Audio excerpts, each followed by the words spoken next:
Chaque seconde devient plus lourde que la précédente.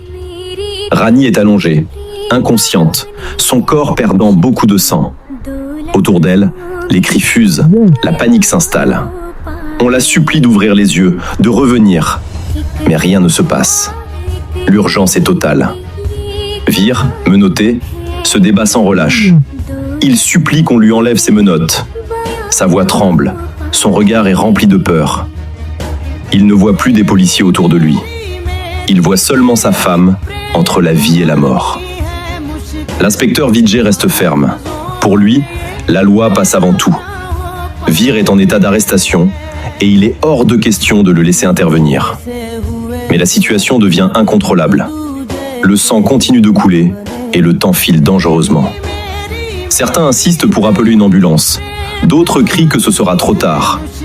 Les tensions montent. Les règles commencent à vaciller face à la gravité du moment. Vir insiste encore. Il rappelle son devoir de médecin, son serment de sauver chaque vie. Mais cette fois, ce n'est pas un patient ordinaire, c'est sa propre femme. Il supplie une dernière fois qu'on lui donne une chance de la sauver. Même le juge est interpellé. Vir lui rappelle son serment de rendre justice, pendant que lui se bat pour sauver une vie. Regard change. Les hésitations apparaissent. Aucune décision claire ne tombe. Alors, poussé à bout, Vir franchit une limite. Refusant de rester impuissant, il perd le contrôle et sort une arme. Le silence tombe d'un coup. Les avertissements fusent immédiatement. On lui ordonne de baisser son arme.